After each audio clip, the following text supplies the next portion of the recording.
You're listening to the Lydia and Spin with Lydia Lunch and Tim Dahl.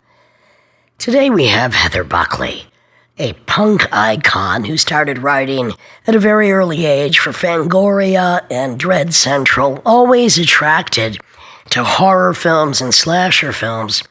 She's produced dozens of films, citing, for instance, Texas Chainsaw Massacre and Henry, Portrait of a Serial Killer as some of her favorite films.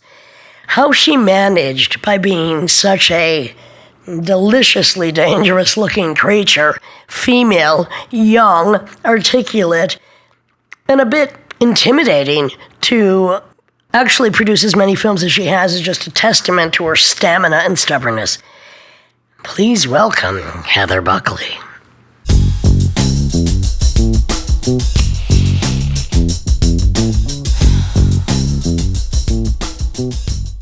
This is Lydia Lunch with the Lydia and Spin with Tim Dahl, and our special guest tonight is Heather Buckley. Good evening, Heather. Hello, Lydia. We were talking about Jersey City a minute ago. Do tell me about your affection for such a place. Well, my affection for Jersey City is it is a place in the old school way that there are criminals that exist alongside civilians in the environment, and a lot of the civilians really weren't moved that some of our legendary killers from our area, like the Iceman, was around. Like, even my father had stories of seeing him at the bar in Bayonne. Tell us a little about the Iceman, please, for those of us not in the know.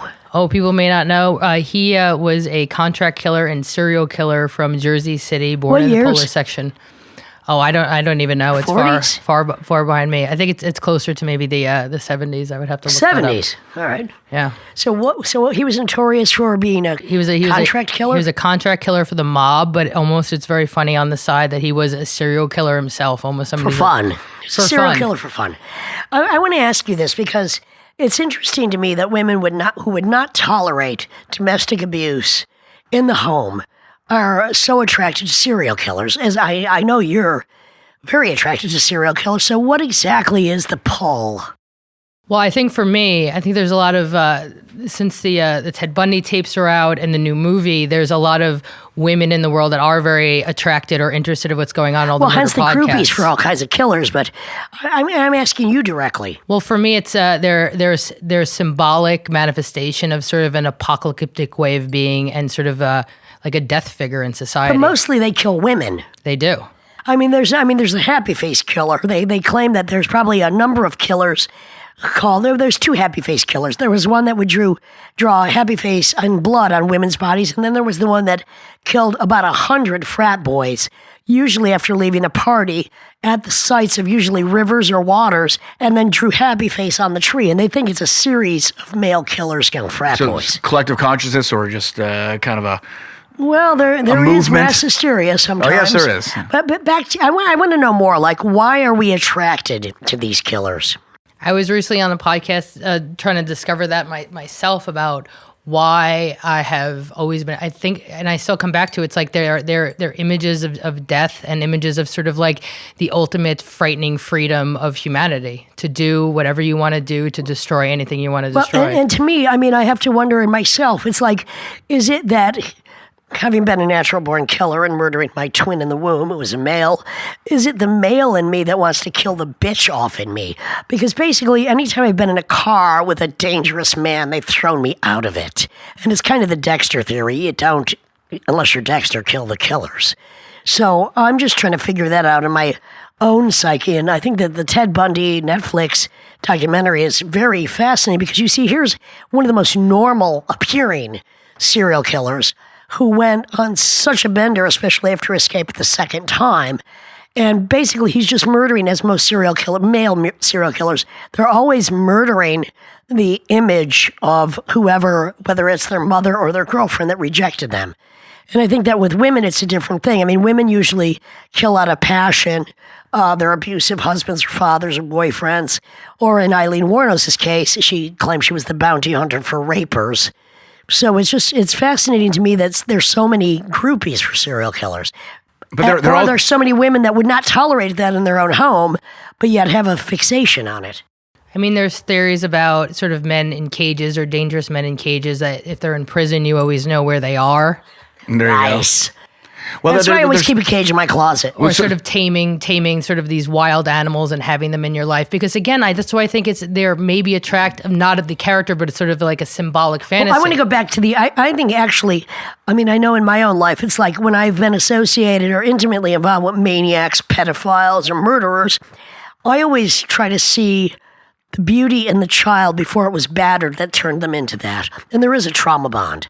So people that have been traumatized, I think, are seeking that one moment before the original trauma, and they see that in other people. Sure. I would agree that way when I was watching the movie My Friend Dahmer, the idea that it takes place right before, and there's so many times we could have stopped him. There's so many times we could have helped him and like embraced him and had him as a friend. Grandma. We're all misfits as well looking at it. So that's why I think it's important in this podcast to talk about. It's just not, I don't know the way that we look at these killers or sort of like why society and Netflix has posted like, stop saying Ted Bundy's really attractive. But I think we have a different perception of the world in general. Well, why we're attracted to the character. There's a big difference between Otis Toole and Ted Bundy. I mean, the difference is the attractive, the charismatic. I mean, there is a difference between a charismatic psychopath and just a brutal sociopath. That's a fine line, but still. I mean, Bundy, what was peculiar about him is he was intelligent, he was educated, he went to law school, he was involved in politics, yet he couldn't get over the fact that he was probably abused by his grandfather or that his first love of his life, he just couldn't get it together. He did not know how to relate. So the only way that he could relate is by murdering and therefore possessing the object of his desire. Women don't have that same affliction. I think because we don't have the sort of entitlement or white male privilege someone like Ted Bundy does. Well, and it's also that, for instance, in most of these serial killers, they have a certain type, whether you're talking about Richard Speck, Ted Bundy, like it's the nurses, it's the girls with brown hair parted down the middle. Women don't fetishize in the same way that men do. Men fetishize over specific objects. Women want... Well, I think it's ego-driven. There you go. And women want, a nice guy that has a sense of humor that knows how to act like an asshole when you want him to, but usually we end up with assholes that act like nice guys, and there you fucking go. There's like 5 things I think you kind of answer the question. I mean, you always say on the road, a man's not sexy unless he's arrogant, and what's the root to that is that's to me. Well, do you? Well, but why do you see women attracted to fucking pieces rock of shit stars, guys all the time and serial killers, all that stuff, assholes, and so it's like rock stars. So how primal? Martial artists, the primal of basically, if you go back, and this is in our genes. Basically, you're in a tribe. And some novel thing arrives, something you haven't seen before, and that one guy who's like, I'll protect you, who's never seen that before. If he fails, everyone's like, this guy sucks. If he succeeds, they're like, holy shit. So the arrogance of like, I'm going to do something that could be potentially dangerous, and I'm going to fucking do it gladly. Well, not all women are attracted to arrogant men. No, not all. Pansy boys. Look, I've always vacillated between an asshole and a nice guy. Sometimes I'm looking for one and the same, but I respect arrogance because especially when it's not totally turned against other people, because I just want people to be confident in themselves and know what they're set out to do and to do it. So, I just don't like, this millennial bullshit of the pansy boy and the pathetic women that find a tap on the knee to be a sexual assault. What about the Heather women? Buckley gives me a very knowing look and almost a wink as she smokes her cigarette. Who was the woman nurse that was killed maybe hundreds of people through injections and all that? Well, see, it's very different when women kill. No, I know, but what's that? That's it's a mercy killing. Okay. There's also women have Munchausen by proxy. Right.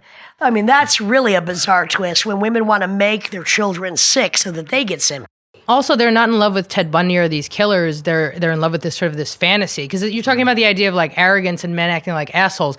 Are they showing cruelty to you, or are they showing cruelty to the world? Thank you very much. I like men that show cruelty to society, which deserves every bit of abuse it can get because it's nothing but abusive to us that are other. Well, Ted Bundy. You say amen? I say, hey, fucking. Yeah. So Ted Bundy, when you say he was I wish the most, I could meet a man I wanted to fuck. You said he's the most normal one, but all the serial killers basically are normal relative to the environment they're in. That's why they're inconspicuous. That's why. But women aren't falling over people like John Wayne Gacy. I'm choking on that concept. Or little Richard boys. Speck. Yeah, exactly. Yes, or Richard Speck. Henry, Portrait of a Serial Killer. Or Dahmer. Which is one of your favorite films. It is one of my favorite films. Which is a great film, but really, the real Henry Lucas was an unattractive midget that had to kill with his hideously oversized giant of a partner, Otis Toole. Well, to me, the movie is about this sort of extreme outsider point of view and isolation, the same with stuff like Taxi Driver. And so it's like this romantic metaphor symbol of it. And I think that's why those symbols, like edgelords with Charles Manson shirts, like that's what they're trying to get at. You're wearing those symbols, you're attracted to those symbols for the very part that it is evil and is wrong. Manson is a very different case because Manson, according to him, he actually didn't do the murders. He sent out through his hypnosis and his charm and here's another midget charismatic, that because he was the epitome of the dirty hippie that convinced all these people through drugs, women, and some men, through drugs and through hypnosis and through actually care for them, that he cared for these, paid attention to them that they never had from their own well-educated, usually rich families. He was paying attention to the damaged psyches in these women who probably felt like, barefoot nothings. He paid attention and then convinced them he loved them so much and that they loved him so much, or as Tex Watson's book was called, Will You Die For Me?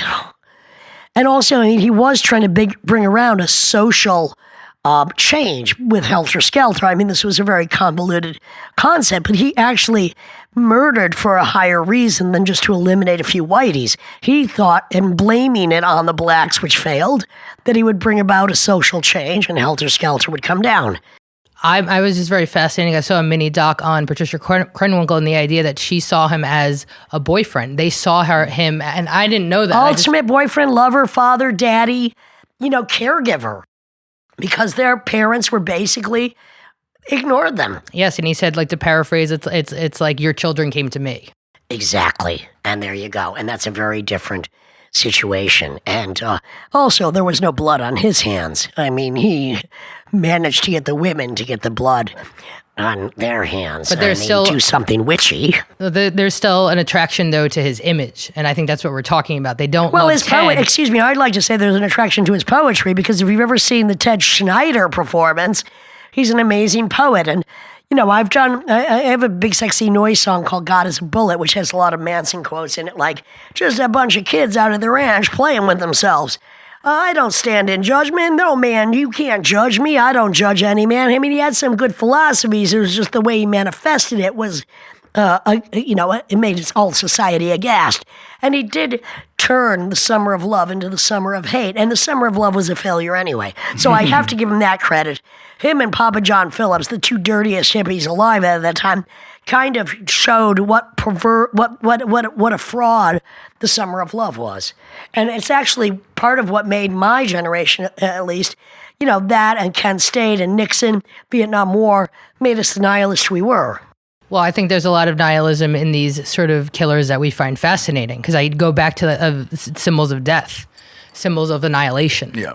And that's what I use, that sort of positioning of myself, or even take on that persona to create the work that I do, is that I feel that I have to sit on the darkest, most bleakest part of the rainbow to actually see the world and actually to see the flowers on the other end. But I'm fascinated as people that we can create such atrocities and such art in one species. Well, and that is the point, is that from this darkness, light must come and understanding must form, and art is created from the darkest shadows, because we are all both that, a daisy and a killer. And a bullet. This is and a bullet. We are a daisy and a bullet. This is the Lydia and Spin with Tim Dahl and special guest Heather Buckley. Let's talk about how you got started in all of this, because at first you were a design artist. I was before all of that, I was a fine artist, and my art was very dark. And I went to school for design, and I learned Bauhaus design. I would then go into New York City and work as a creative lead in a lot of agencies. And then I started writing I just squirted over Tim Dahl. I'm sorry. Fangoria and Dread Central, and always was interested in genre for a very long time. And during the time I was coming up in the 90s, it was not cool for a girl to listen to punk, to look strange, to like any of that stuff. It was actually considered to be very masculine to be into all of these things. Well, in Jersey City, you're saying? In Central Jersey, where I grew up. But you're like I mean, we have rather masculine tendencies. We have unusual looks. See, I almost want to challenge this in my old age, because I feel everything that's cool about me, the masculine wants to claim as their own. And I want to drag it back to call it that these are also traits that women have, and they can't have it. We used to be warriors. How did we devolve from like warriors to pop porn princesses is the that I would argue that that it's just a different manifestation of femininity. It's just unusual, but it's a girl nonetheless. Well, we were born warriors. I mean, before the Bronze Age, which is when men basically co-opted arts and turned it into craft, which was the craft of creating weapons, we were basically running this fucking place. I think it's time to take it back, if you ask me, because the men have usual forever and for millennia have been raping, pillaging, and plundering this female fucking planet. And they're not doing a very good job. I mean, they're doing a great job of massacring, killing, raping, murdering, and causing great amounts of suffering and poverty. Because they're run by entitlement and they're run by ego. Well, and what is the problem? Why have we not, as women, which is like 51% or more of the population, been able to fucking conquer this crap? I sometimes feel that if you conform, you no longer, you get a husband, you get a house, but if you don't conform, that you have to suffer from the loneliness of being a warrior by yourself and hopefully finding your coven to go out there. So I think there's a great pressure to conform, and everything in our society is to teach a woman to know their place. Well, we are one women armies, but we also have formed a coven, so therefore we are not alone, and we know who our like-minded others are. We are not alone, but still, I think it's the inequality of the weaponry. Like, for instance, I mean, I think all women should be armed and have gun training, and any woman in America who's single, who lives in a major city, and every city I've lived in except for New York City, because it's not mandatory here, I have gun training and guns, because I need to feel safe in my own home. So I think it's the inequality of who has the weaponry, and obviously we don't have nuclear weapons because we think that's just, I mean, we're just not complete abolitionists. I mean, we don't want to abolish the whole fucking planet. That's more of a man's game out of their greed and necessity for their ego-driven bullshit. But I think that, I don't understand why. I mean, it was only Scandinavia for a short period of time when there was equality in politics, in gender politics. And pay. And pay. Yeah. And in healthcare. Yeah. That actually, for a while, Scandinavia wasn't ideal. Now it's, again, going, like so many countries in Europe, into a right-wing fascist mode. Well, elements are, but elements of it are. Elements are. So I just don't understand why, after all of this time of seeing the failure of the patriarchy, we as women haven't figured out a way to take it back. Now, I mean, okay, the recent elections, so many women of color and different ethnicity being elected is great news, but we still have an idiot predator, illiterate asshole in positions of power who is just, it's mind-boggling. That's and, it's what I've been talking about forever. That's what our culture wanted, and is a huge part of our culture. Because think about women being attacked. Not even our own system protects them. The cops, restraining orders, anything like that. You know what I find so interesting, especially with the abortion issue, because just actually, I would say somewhat objectively, because when I was in Pompeii actually this in September, and I went and saw all the corpses, and they're talking about all these guys that would have these shops, and they'd have, throughout their lives, they would have 3 to 4 wives because women would die at birth all the time. And so as society, the uterus and the egg is actually much more valuable than the sperm. A guy produces millions of sperm. So in certain ways, women's health compared to where it was, just with the fact that women would die from birth all the time, it's actually, they live longer than men in the industrialized world. Yet, all this shit, I think men, they're threatened by that or something. The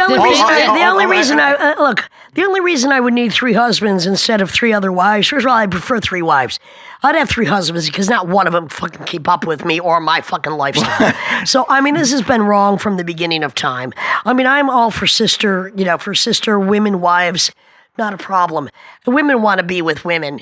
Men are pretty arrogant if they think one woman can satisfy 3 or more. One man that's not what I'm saying. That's what I'm saying. I mean, it's ridiculous. That's what I'm saying. They would die and they'd have a new one. They'd die and have a new one. That's what I'm saying. Please introduce me to the man that can multiple orgasm and squirt on the rug 20 times a night. And I tell you, I will finally meet my fucking match. This is the Lydia and Tim with Tim Dahl. We're talking to Heather Buckley. When was the last time you squirted? You don't have to answer that. I think as a strange and alternative woman, there's a lot of great women love for me, but it's just I don't think there's a lot of value within sort of like the cis males of the world for a woman who's sort of like badass. I think they are if it's part of their own narrative of what it means to be like a strong woman, but as soon as you are your own person and a solid individual, there is no interest, because I think the idea is you must be subservient to their ego and their path in life. That's why I've often had relationships with with construction workers, martial artists, motorcycle racers, murderers if need be. Well, strength threatens people, and it's amazing because they're strong and they're not threatens threatened. men. It threatens men. I would disagree with that because not all. I mean, I definitely have seen my share of women that basically Tim's not framed by strong women that hover in the corner of like extreme like victimization, and they basically like. What about me? What about me? What about me? Look, you cannot sum up the entire population the same way you cannot sum up an audience. Like people will ask me, well, is the audience different here from there? I'm like, I don't look at it as an audience when people come to my show. I look at it as a collective of individuals. They all decided for some perverse reason to come out that night to see what I'm doing, which they feel affects some part of their life. So the same way I can't sum up an audience, I can't sum up a collective consciousness of the entire fucking world. There are different values and different systems and different people with different values that want different things. And that's the way it is. But there's an overall system of misogyny. There is an overall system of misogyny and the patriarchy, which rapes and ruins everything. Yeah. Which I'm talking about. And either, you get a little bit in a person or big enough in it. But I've been curious for you, why do you value the strength in women? Well, because I want to be strong, and in order for me to be strong, if I'm going to be heterosexual in a relationship, it requires a strong woman. Because I'm not here to take care of them. I want to work together in strength together, and that's very important to me. I have heard Tim Dahl say, I don't want to put restrictions. I mean, men have done this forever. Because Tim's not intimidated. To women, where the classic thing about he's secure in himself. Before women, even when they're in the workforce and they're not paid as much, this whole thing about men eroding their strength so they can be pathetic pieces of shit. Because then, if you've eroded the strength of your partner, then that basically there's no standard to that fucking. But a man who is secure wants secure women. That's the bottom line. And Tim is secure in himself. Well, I also believe I'm not a right winger at all.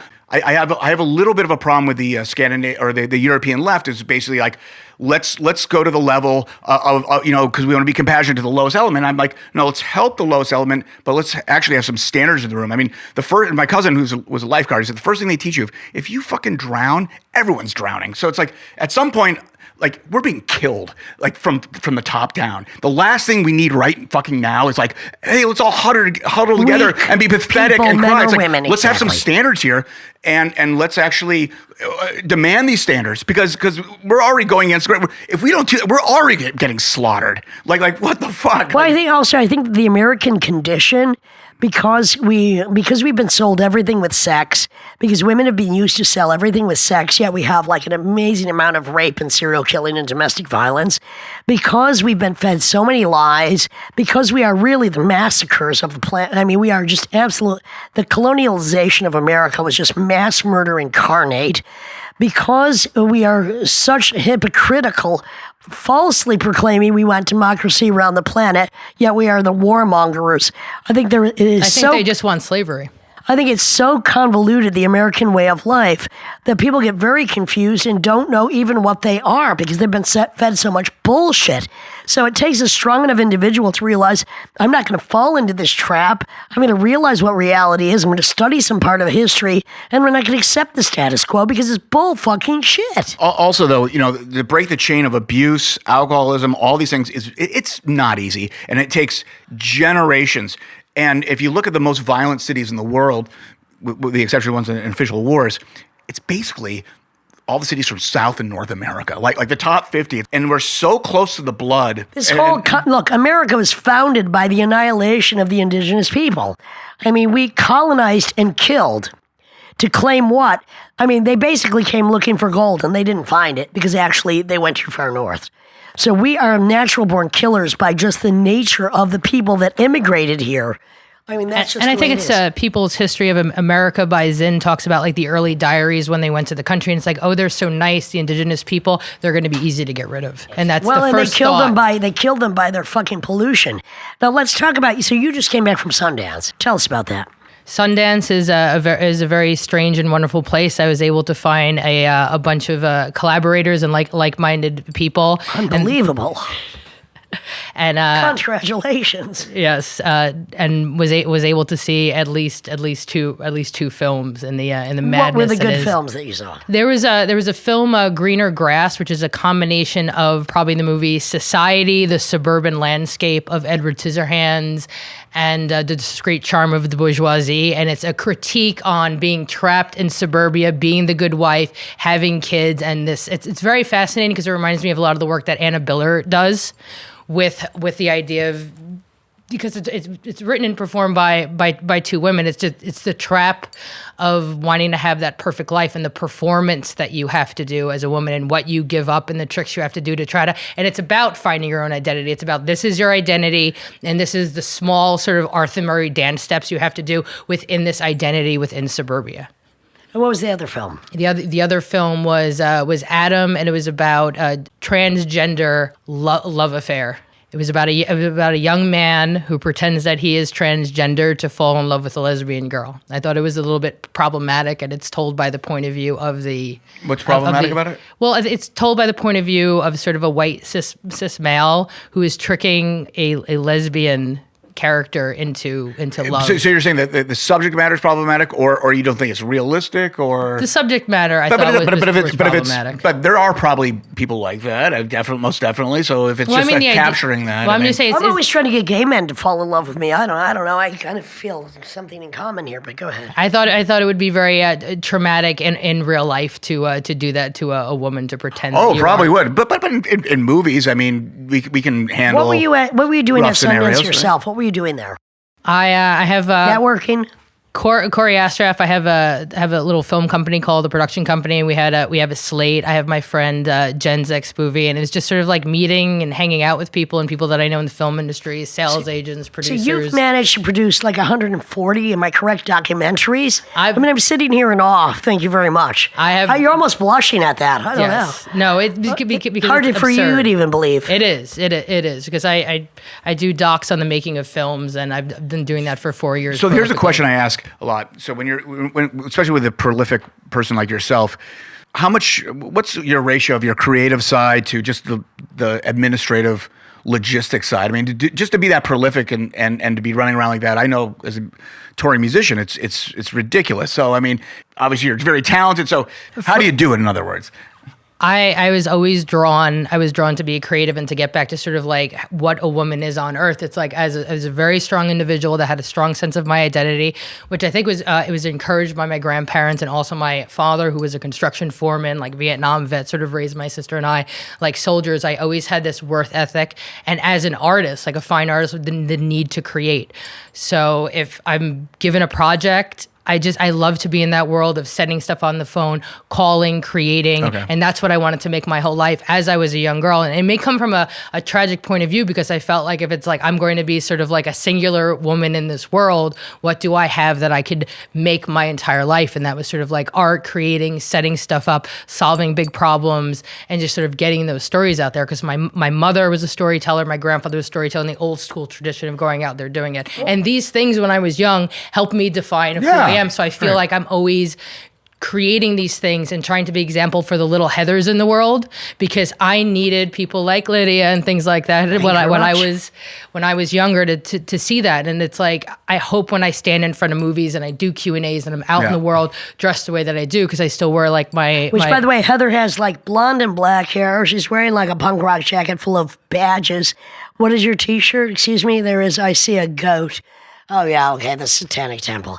So, I mean, she has a rather unique appearance in this day and age, and that she's managed to penetrate somehow, and I do like that word.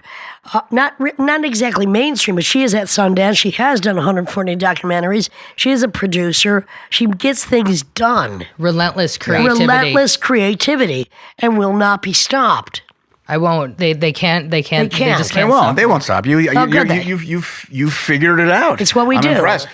We're show folk. It's what we do. So let's talk about just the genre or genres that you tend to gravitate towards. Or like, what was your favorite documentary that you were involved in? Because you've done all kinds of subjects. I mean, 140. There's a lot of subjects there, honey. Well, those are a lot of films. The most interesting. Let me think. The most interesting doc it might be is that my boss at Red Shirt Pictures, that he mentioned that he didn't have a lot of stuff on the Poltergeist 2 disc. So just 9 days before did I meet like Les Barney, and it's like, we could ask Les to talk about Giger. I could reach out to Richard Edlin from old school ILM, because that's when I get very nerdy, when I get to reach out to like ILM or Spectral Motion, a lot of the VFX, FX guys, because as like a young Fangorian growing up, the actual... Tom Savini. Yes, the mechanics of making monsters and special effects and cloud tanks, I can never be more excited about. And Tom Savini is hot as well. I mean, not only a monster, but a great actor. And I mean, I did live in Pittsburgh for a while. I didn't think you liked facial hair. Well, on him it works. I do like it on him. I will accept it on him. And From Dusk to Dawn, was a great film, I have to say, and he was great. Although there's more CGI in that one, it's not like the classic. That's all right. I mean, Selma Hayek. That dance was one of the hottest things ever recorded on film, if you ask me. Of course, we had to end it with Quentin Tarantino sucking her toes, which was a bit disgusting. But then again, he does have a foot fetish. But usually for size 9s, Uma Thurman. What is your favorite vampire movie though? Is it that one? No, I'm not even into vampire movies. For me, it's Near Dark because it's not a vampire movie. It's about a bunch of nomads out in the world that are brutal, killing people in a bar while the Cramps are playing.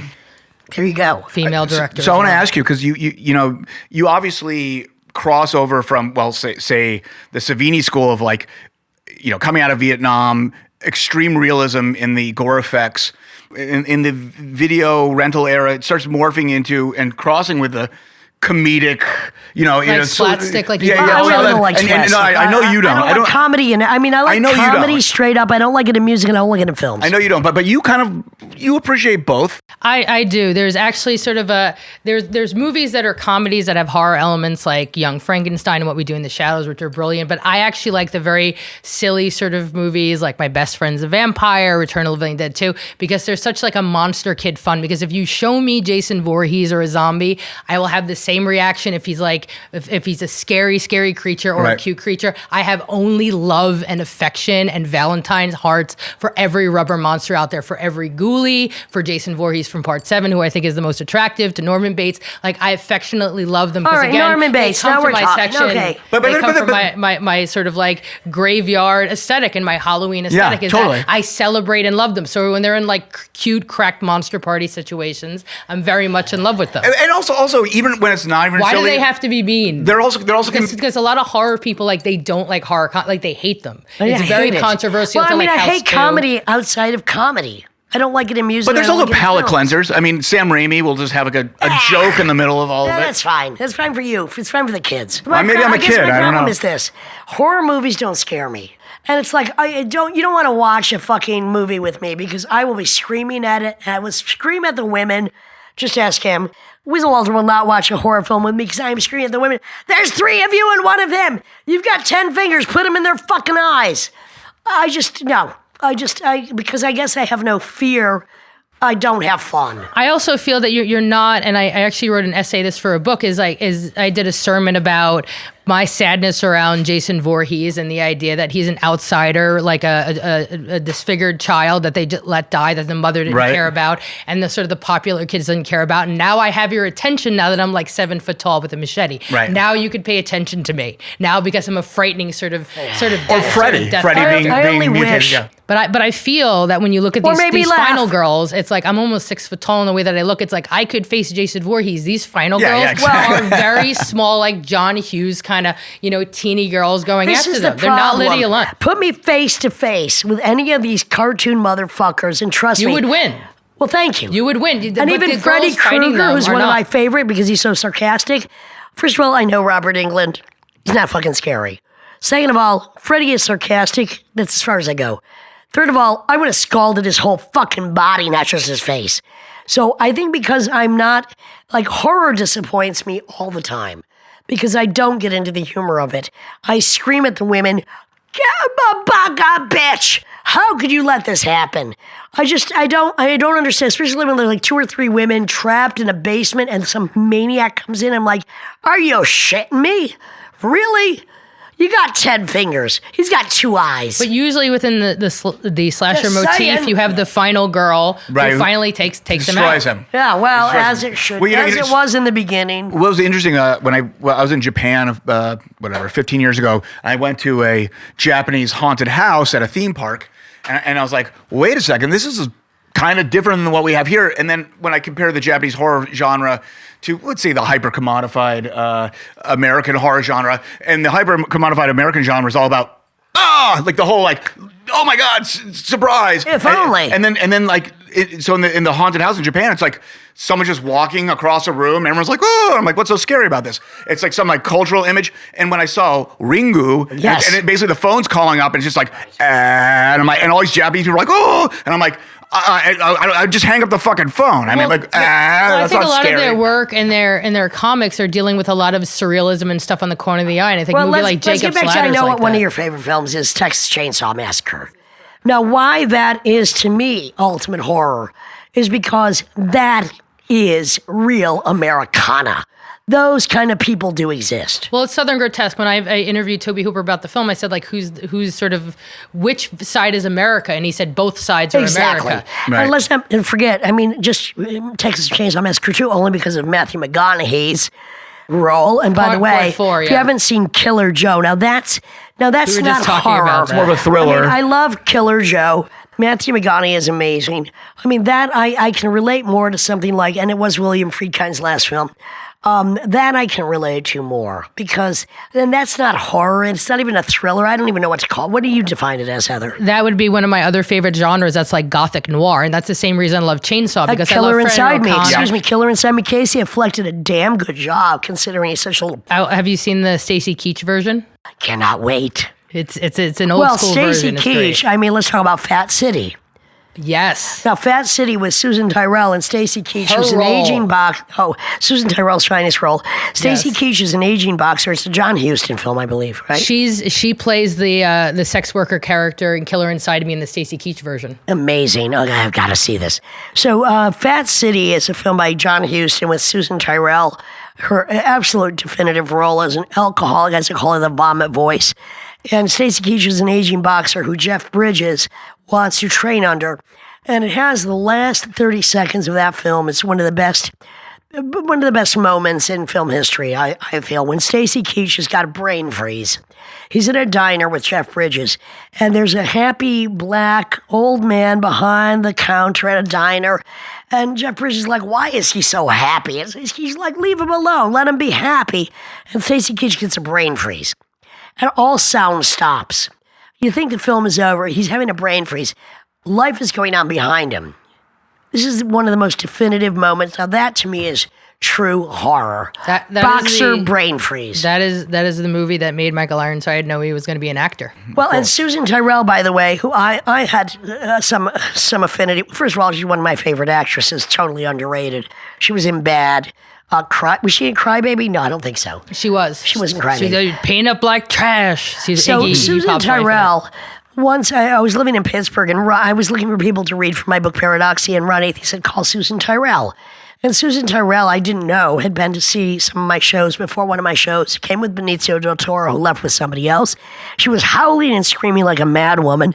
So I call her up and say, Susan Tyrrell, it's Lydia Lunch. Would you like to do a performance with me? And she goes, I'm fucking Harry Belafonte's son, and it's great. First things out of her mouth, the voice of vomit.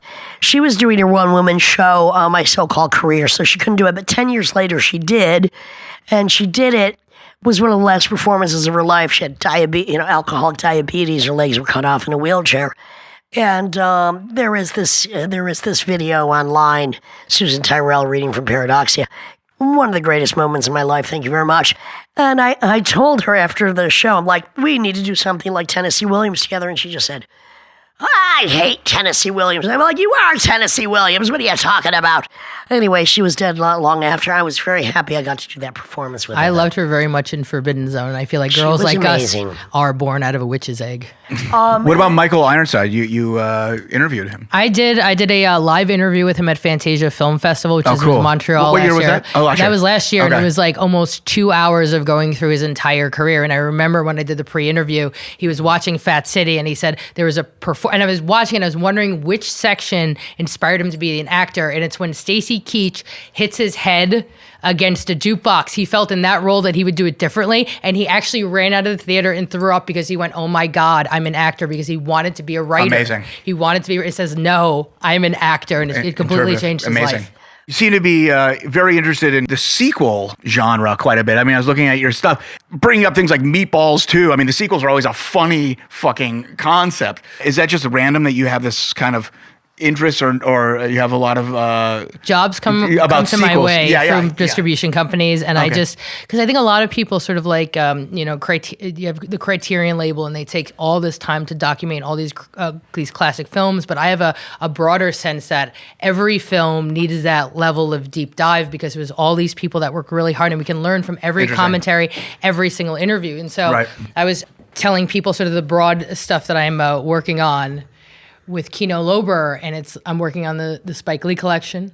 Yep. And I'm working on horror comedies, and I'm working on like Nouveau Vague stuff simultaneously. Let's talk about the Spike Lee collection. What are you working on the Spike Lee collection? What are you doing? Well, some of them are like Summer of Sam, Clockers, absolutely great, More Better Blues, and so they're out there. So what are you doing? Oh, like coordinating the interviews, reaching out, getting the questions done, showing up, and doing unit producing on it. So that's what I do a lot of the work. Are you familiar with Jackie Kong? Yes. Yes. I'm just thinking about women, especially. You're talking about just you feeling the Blood Diner disc. You did the Blood Diner. It was one of my favorites as a kid. I mean, that was... Vestron put that out under sort of like the Lionsgate distribution company, but I really take it serious the way they do that. Like I think the hardest job that I did, and again like Mike Felser will go, it's like, Heather, it's like, you could give up. It's like, I know we can find the director of Ghost Town, which is like an old VHS that has like the skeleton guy. It's like, I will find whoever was the Alan Smithy on that to do the commentary, and I will research, and we found him, and he was in Australia. And it's like, could you do our commentary? Could you write about like why you had to remove your name and use a pseudonym at the time, and why that completely screwed up your DGA standards? But I'll sort of find people, or even like working on like the movie Slugs, and you would think like Slugs doesn't need that level of detail, and it's like they all need that level of detail.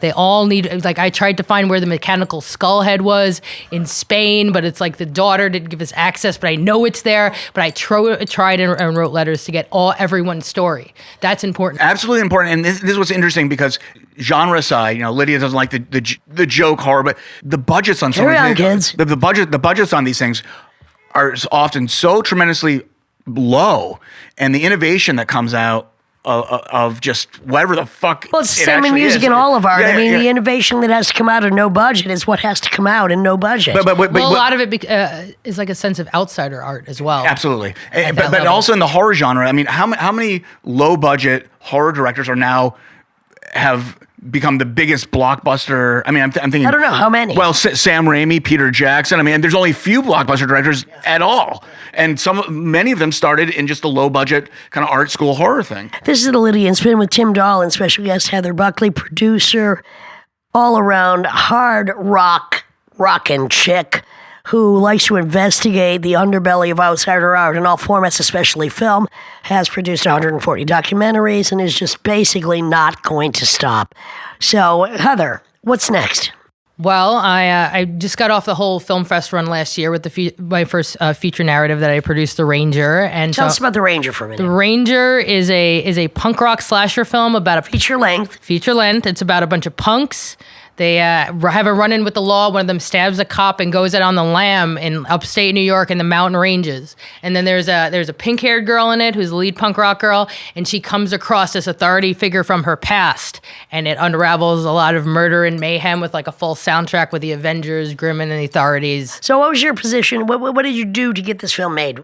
What was your job? Well, Jenn Wexler has been a friend for a very long time in the horror scene, and she had this punk rock script, and she had me read it, obviously, because I have the punk rock background, and I really fell in love with the kids because it reminded me of my asshole friends at CBGB. So it really captured the way that we talk to each other, and that we're ball busters, but there's true love inside, and I really liked it, and I supported her. It's like, I want you to make this movie. It seems really great. I used to send her pictures from my Tumblr because she wanted a combination of kind of Lisa Frank, that kind of 80s neon feel, and also like have the OG sort of punk look. So I started doing that, and then it's like she had producing it. She had it. I didn't mean to. I didn't mean to produce it. But you did it. But then I wound up producing it, and then I said like, hey, can I pitch to investors because of my background work in advertising and pitching a lot, which and was before you got into films. It was post design school. It was doing that because I used to pitch for agency of record and be in charge of like presenting things to clients and then vertical leads. And I just said, I bet that I could like position art to someone who is an investor and an equity guy. Genius. And talk about why it's important for the audience, which I knew because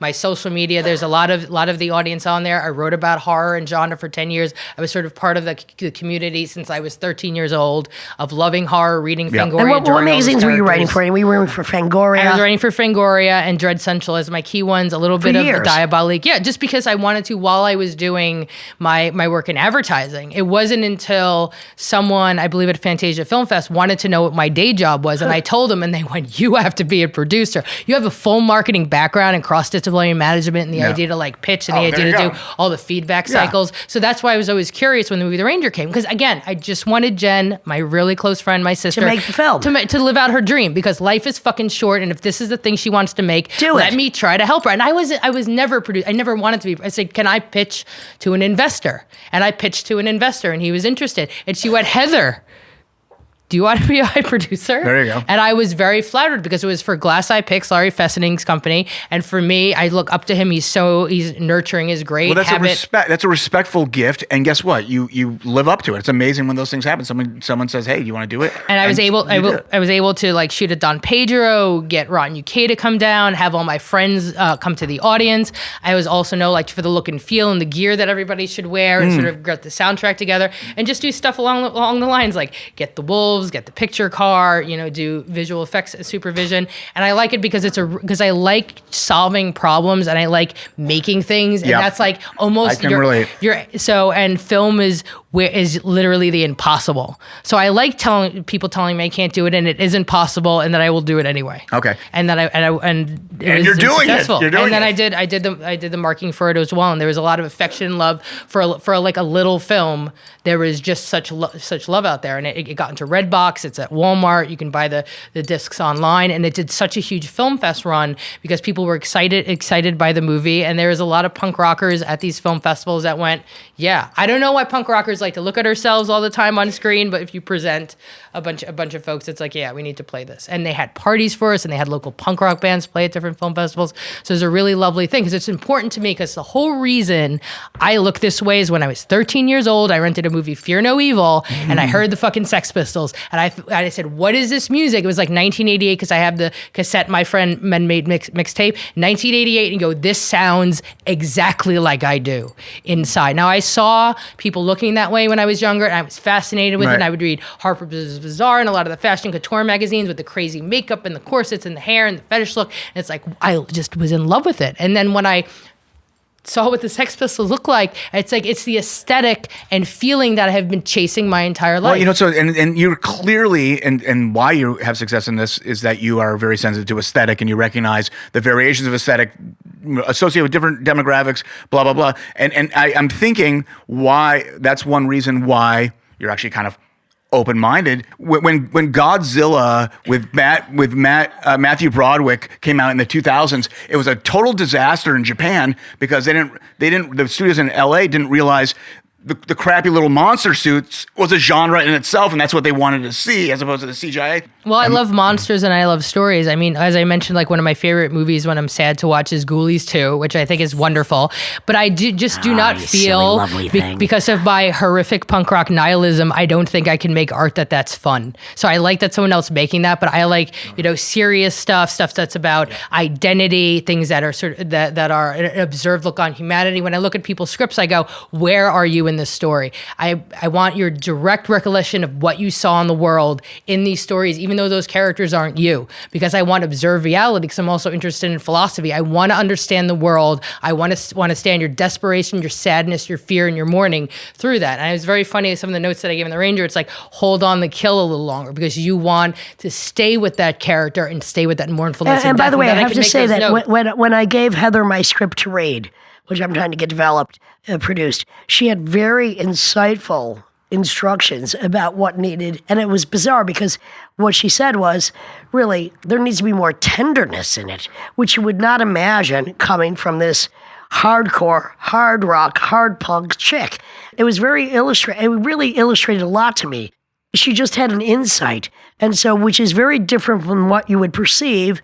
And I can relate to that because I am very different from what people perceive as well. The same here. I was having this conversation for about 5 hours on the phone with my best friend Steve. It's the idea. They paint their fear on our faces. Yes, the idea is like who you are, because I perceive myself as someone who's kind, compassionate, loving, empathetic, absolutely sympathetic to the cause. And the whole reason, like, we're in this gear and we're ferocious monsters is because of the opposite of it that we're facing every day that we see, but because we also won't lay fucking dead for it. Thank you very much. That is why we get up there and stand. That's why we know each other. Yes. And that's why the minute we met, which I don't know why it took so long, we were instantly connected. This is the Lydia and Spin with Tim Dahl. Our special guest was Heather Buckley, who is no doubt going to be a main producer of outside films in the horror and punk genre, as she already is. Thank you very much. So glad to talk to you, sister. Witch, coven, producer, art, director, general, all-around maximalist, great fucking gal.